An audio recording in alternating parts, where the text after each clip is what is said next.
Boa noite, voltando, né, à aula da educação inclusiva, agora de quinta-feira, a gente vai entrar com a organização da escola, vamos retomar um pouquinho da gestão, da coordenação, a organização da escola para todos, né, da educação inclusiva.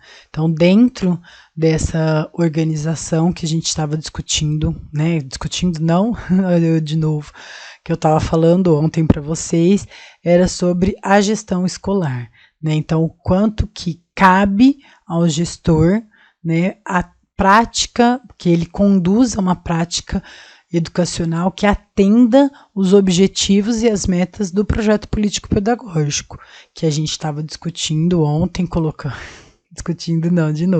que eu estava colocando ontem, que é a elaboração do projeto político-pedagógico, ela precisa ter como fundamentação a escola para todos, né? Que a escola consiga atender todos os alunos, sejam com necessidades educacionais especiais ou não.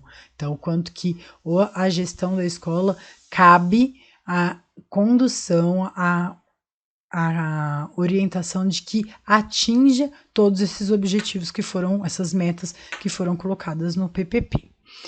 Dentro disso, a coordenação pedagógica também precisa ser um profissional ativo e presente dentro de todos os âmbitos da escola, né? Então, tendo o viés da questão didática pedagógica da escola, então, pensando na educação inclusiva, como que precisa atender com sucesso as necessidades educacionais especiais, como reelaborando, reestruturando a proposta pedagógica para aquele aluno com necessidades educacionais especiais, mas de forma também que não seja minimizando e diminuindo esse aluno. Então, o quanto que esse coordenador pedagógico precisa estar presente e ativo em todos os processos, dentro da elaboração do projeto pedagógico, didático-pedagógico, como da implementação desse,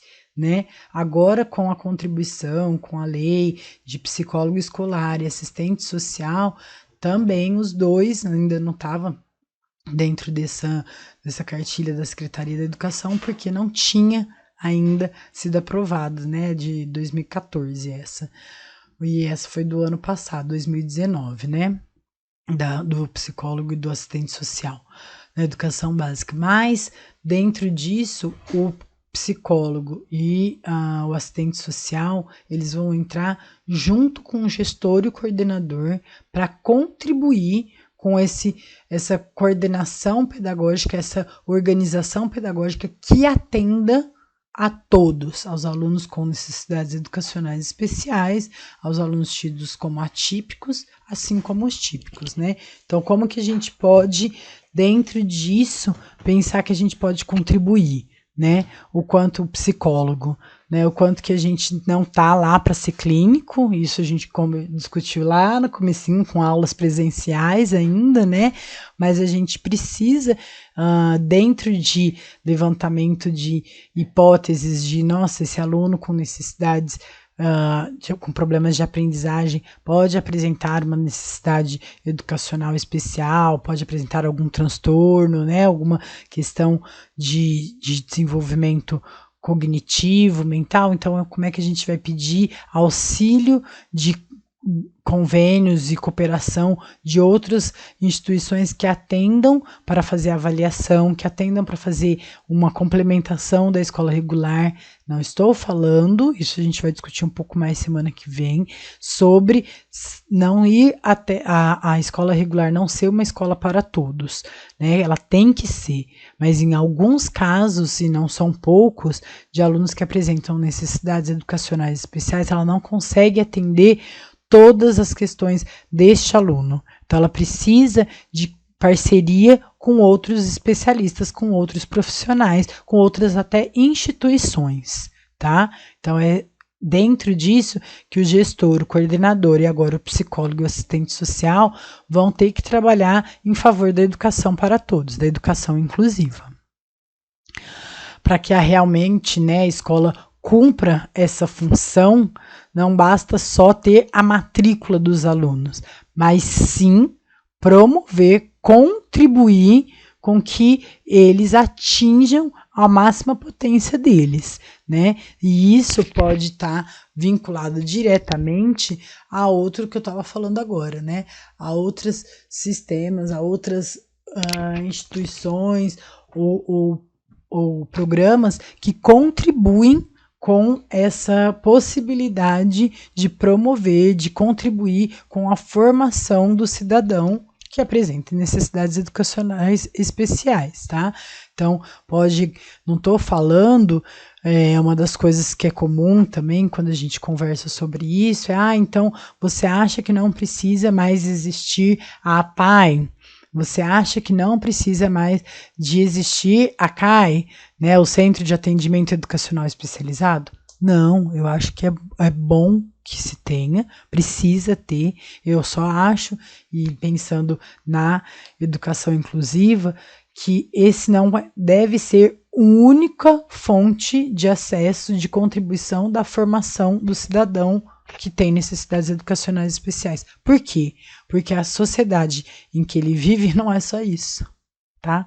Ela é muito mais do que isso. Para ele poder ter uma vida social ampla, ele precisa ter o convívio na outra também. Sobre isso a gente vai discutir um pouco também mais na semana que vem, porque também então a educação inclusiva, ela é para socialização, foi pensado por muito tempo isso. Ela é para atingir a socialização do sujeito que apresenta necessidades educacionais especiais. Não, ela não é só para socialização, tá? Ela é para desenvolvimento e aprendizagem também.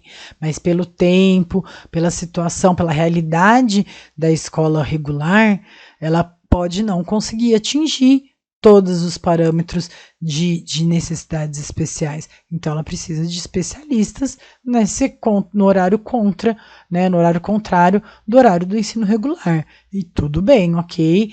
Que frequente esses programas, né? Essas redes, esses centros que atendem essas questões. Mas que não seja só isso, que um complemente o outro, tá?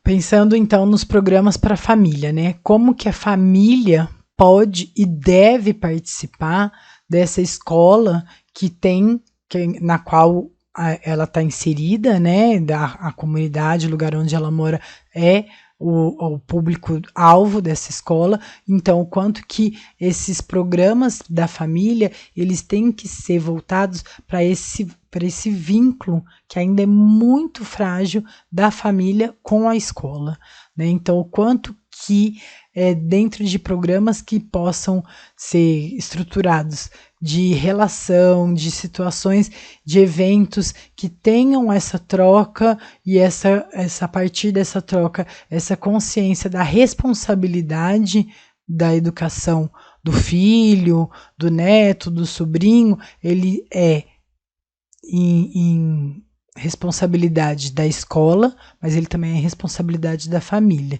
Então, o que é o ponto principal? A escola precisa entender a família como parceiro e vice-versa. A família também precisa entender e ver a escola como parceiro. Então, ele coloca o quanto que esses programas para a família é que vão contribuir com isso, né? A família, ela precisa de ter essa participação ativa e regular com a escola, porque senão o que vai acontecer é desse elo, desse vínculo entre os dois pela educação, vai só decair. O que, infelizmente, ainda é a realidade. Então, vamos fazer um evento de abertura de ano da escola. É muito comum que se façam eventos de abertura de ano, de fechamento de semestre, de abertura do segundo semestre, fechamento do segundo semestre, fechamento do ano letivo. 4 encontros no ano inteiro da escola com a família. E durante não vou nem falar 6 meses, 4 meses, de fevereiro a junho.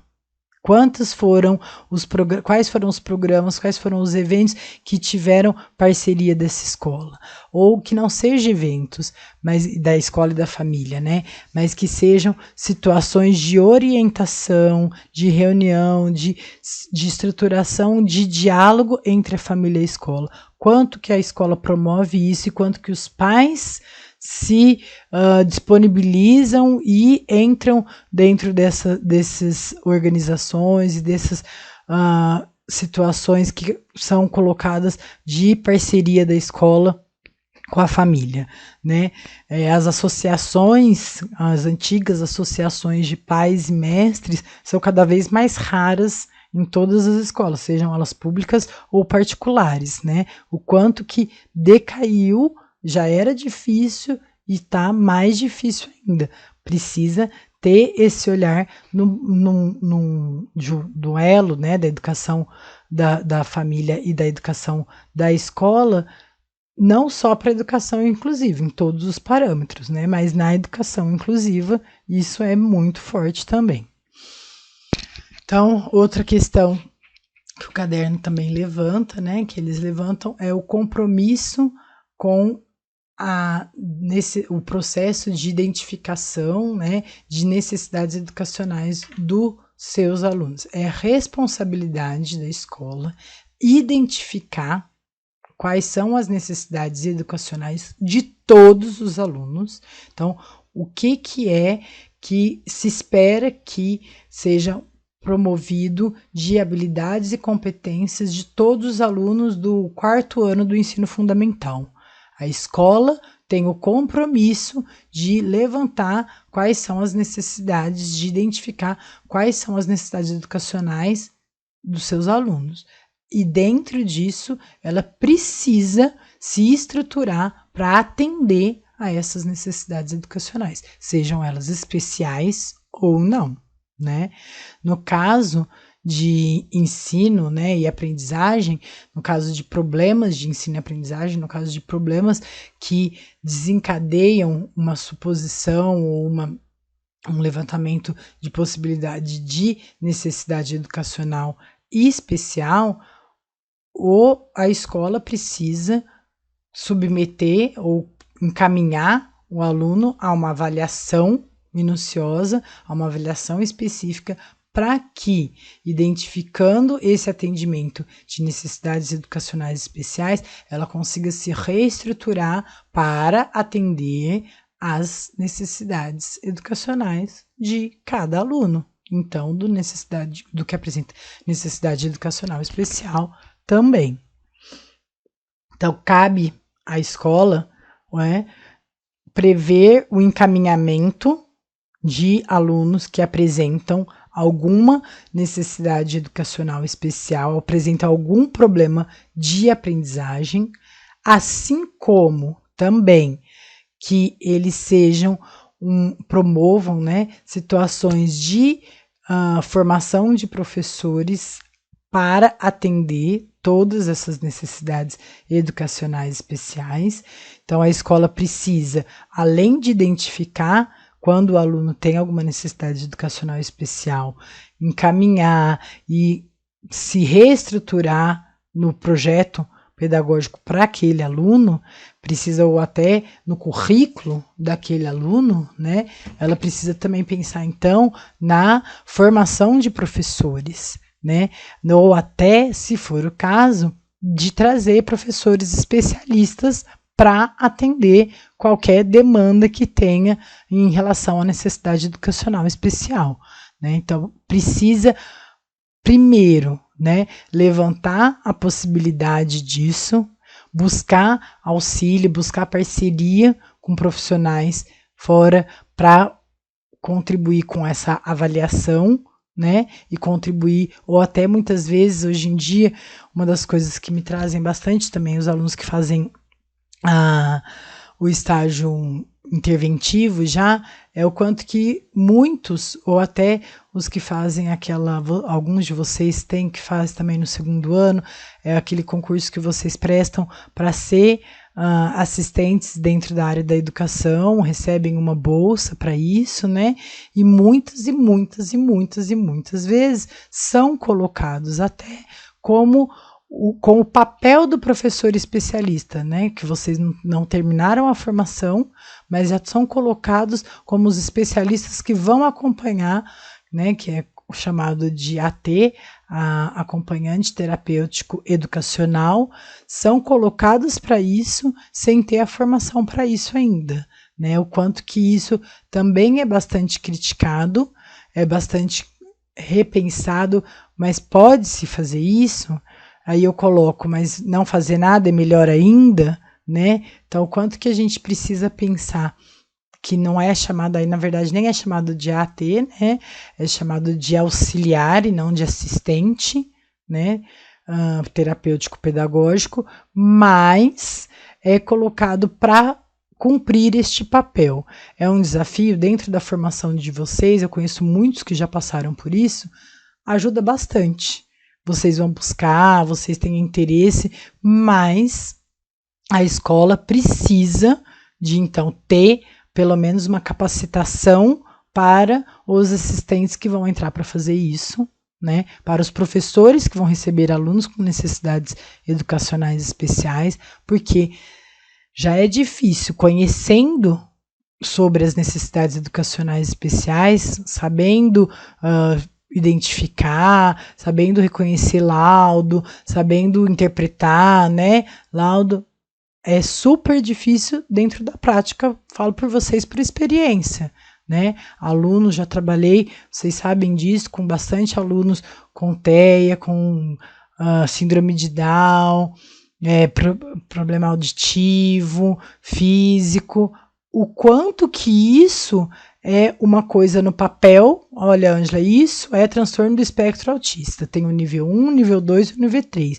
E agora, para contribuir com a formação de cidadão e o processo de desenvolvimento e aprendizagem, é possível trabalhar com aba, fazer isso, esse programa, esse plano. Ok, vai colocar isso na prática, é a mesma coisa? Não é a mesma coisa. Então, a gente precisa, sim, contribuir com essa formação, a escola precisa sim estruturar, cabe à escola estruturar fisicamente, em formação, os profissionais que vão atender, mas isso também não é o suficiente. Isso vai precisar de respaldo, e aí, como a gente estava falando agora mesmo, gestor, coordenador, psicólogo, assistente social, tá? Dentro da educação inclusiva, o que cabe à escola, todos esses profissionais estão envolvidos para atender isso da melhor forma possível, né? Então, o processo formal, né, de identificação de flexibilização de curricular, né, de currículo para alunos que apresentam necessidades educacionais especiais. Então, quando a proposta pedagógica precisa ser reestruturada o currículo precisa ser reestruturado a partir de viabilizar o processo de inclusão, de educação inclusiva. Quando o aluno, então vamos citar um exemplo, um aluno que tem 6 anos, tem o transtorno do espectro autista, está no primeiro ano do ensino regular e ele não tem fala, ele não tem linguagem, ele não desenvolveu a linguagem, a fala ainda. Ele vai numa fono, por exemplo, é um exemplo, tá? É um caso citado, imaginado. Então, o aluno ele tem 6 anos, vamos supor, um aluno que tem 6 anos, que ele vai numa fono 3 vezes por semana, ele está no primeiro ano e espera-se que ele seja alfabetizado até o final do primeiro ano. É isso que é o objetivo, a meta do currículo do primeiro ano daquela escola do ensino fundamental. Aquele aluno vai atingir isso? Não. Né? Ele vai repetir aquele ano porque ele não atingiu isso? Eu acho que pode até ser que ele repita aquele ano. Se ele não apresenta uma evolução de identificação de imagem, né?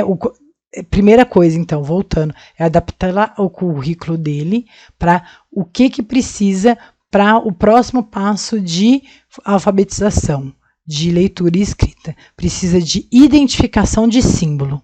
Então, a primeira coisa que vai ser colocada no currículo dessa criança é que ele, até para poder pensar o quanto que é importante que ele refaça o primeiro ano ou não, a gente precisa primeiro flexibilizar e adequar o currículo a ele, Então a gente precisa primeiro colocar que o objetivo principal daquela criança é que ele identifique símbolo. E se ele conseguir identificar símbolo, que ele identifique mais de um símbolo e consiga fazer uma sequência de símbolo como forma de comunicação, né? Então, por exemplo, beber água, né? Ele não fala, ele não tem a fala ainda, está trabalhando isso. Então, ele não sabe o que é beber água. Pode ser dado para ele aquelas cartinhas que são de imagem, né? Que é colocado uma criança, o copo e uma água, porque pode ser colocado o suco também. Se ele conseguir colocar a criança, o copo, a ficha de cada um, né? Da criança, do copo e da água, ele está fazendo uma comunicação de que ele quer beber água. Então, ele não tem a fonética ainda, mas ele apresenta uma evolução de comunicação. Então, será que seria possível passar ele, ficar com ele? Para saber disso no primeiro ano, para saber disso, a gente precisa primeiro da adequação curricular, né? Não é possível pensar nessa adequação curricular de uma forma geral. Olha, toda criança com transtorno do espectro autista, no primeiro ano, pode ser usado aquele coisa de cards, né, aquele programa de cards, para poder ser uma forma de comunicação da criança. E pronto. Assim, se ela conseguir se comunicar pelos cartões, ela pode passar para o segundo ano. Calma, isso é particular. Não é porque deu certo com aquele do primeiro ano que vai dar certo com o outro, com o outro, com o outro. Tá? Essa adequação curricular, ela deve, então, ser feita e aproveitada por todas as crianças de um grupo ou pela maior quantidade delas. Então, pensar nessa adequação curricular, ela tem que ser feita dentro do projeto político-pedagógico para todas as crianças ao longo da revisão, né, em cada ano que a gente faz a revisão do projeto político-pedagógico, mas também, se ela for modificada, ela precisa também atender as que têm necessidades especiais, assim como a maioria das crianças, tá? Então, é fazer uma adequação de um currículo específico quando é uma criança com necessidades educacionais especiais. E a adequação do currículo deve acontecer para todas as crianças ou para o maior grupo de crianças, se aquela escola identifica que aquele grupo está apresentando um problema. O plano de implementação dessa adequação, ela tem que acontecer em grande porte, com metas, né, de curto, médio e longo prazo. Então, precisa entender o que se a escola não está atendendo essa comunidade, ela não alcança o objetivo do primeiro ano, então ela precisa adequar o currículo do primeiro ano. Então, pensando em longo prazo, a gente quer que tenha uma alfabetização da maioria. Pensando em curto prazo, a gente quer que tenha uma identificação de letras e sílabas e fonemas. E a partir disso, no segundo semestre, o próximo passo é de formação de palavras, né? Então, se ele conseguir reestruturar isso para aquela escola, ele precisa ser feito em prazos para ser atingido o final, o máximo depois, tá? A gente precisa que a acessibilidade seja garantida para todas as crianças com deficiência física, os alunos, né? Então, esse é o primeiro requisito que a escola precisa ter, a estruturação física que atende a todos, né? Então, a escola que adota a política educacional para todos, né? Ela precisa atender a essas respostas, né, ela precisa atender a essas necessidades educacionais especiais. Então, primeira coisa. Então, na escola que adota a política educacional para todos, ela precisa ter estruturado quais são as necessidades educacionais especiais que ela pode pensar que ela pode receber e que ela vai ter que atender. Então, primeira, né, ela tem que ter a disponibilidade de um professor ou instrutor de língua de sinais para alunos surdos. Ela precisa ter um professor ou instrutor, né, de braille que favoreça o ensino de alunos cegos. ela precisa disponibilizar equipamento de informática e softwares educacionais para ensino de alunos com dificuldade de comunicação. Ela precisa disponibilizar equipamento de informática e softwares educacionais para alunos com dificuldades de aprendizagem, então adequação curricular que até tenha vinculado a esses equipamentos de informática, e ela precisa de disponibilidade de mobiliário que se adapte a alunos com dificuldades motoras. Então, isso é o básico do que a escola precisa para atender as necessidades educacionais especiais, tá? É extremamente importante que também ela dê um suporte para o professor, né? Então, todo professor tem que ter um suporte técnico para ter essa interlocução com a prática dele, né? E o cotidiano técnico e científico para ter dentro dessa formação de professores que eu estava falando antes, né? Essa prática no cotidiano dele, poder pensar como melhorar essa prática dentro disso, né? Ele tem que ter um suporte do alunos com necessidades educacionais especiais, né? Então ele precisa ter uma orientação da coordenação pedagógica, hoje em dia, né, já do psicólogo escolar, do assistente social, se for o caso de outros profissionais que atendam, fonoaudiólogo, terapeuta ocupacional, né? Então ele precisa ter esse suporte para poder coordenar, orientar melhor a prática dele dentro da sala, tá? A coordenação pedagógica deve ser ativa e participante no cotidiano da sala, dentro da escola, dentro das relações de parque, né, de intervalo, das relações de entrada e chegada, né, que é uma relação direta com a comunidade. Então, coordenador pedagógico, psicólogo, um assistente social, né, a partir de já vão ter que estar bem fortes dentro disso para dar o suporte para a educação inclusiva, né. Deve se estruturar, né, um assessoramento de uma equipe interdisciplinar, então dentro disso tudo que eu estava falando, né, o psicólogo, o pedagogo, o professor, o terapeuta ocupacional, o fonoaudiólogo, o fisioterapeuta, todos os profissionais que tratam, né, que tenham uma estrutura de vínculo com esse aluno, os professores de todas as disciplinas, todos eles têm que contribuir com essa troca de prática, de didáticas que tiveram e que alcançaram a contribuição da promoção de desenvolvimento e aprendizagem de alunos com necessidades educacionais especiais. Bom, então é isso, né? Eu espero que tenha aberto um pouquinho quais são os monte de termos e de pontos e de situações, de conceitos que a gente precisa entender para pensar na educação inclusiva, e a partir da semana que vem a gente vê uma forma mais prática de acontecer tudo isso, de tentar promover a escola para todos diretamente, tá? Vai uma perguntinha no Google Sala de Aula para vocês, com o protocolo lá, o formato. Bom, então é isso. Vocês vão ter uma pergunta para responder dessas duas aulas dessa semana, mas no mais a gente vai aprofundar e ver melhor como que a gente pode pensar e discutir mais sobre a prática do psicólogo dentro da educação para todos ao longo da semana que vem, das duas aulas da semana que vem também, tá bom? Ótimo feriado, ótimo fim de semana e até semana que vem. Tchau, tchau.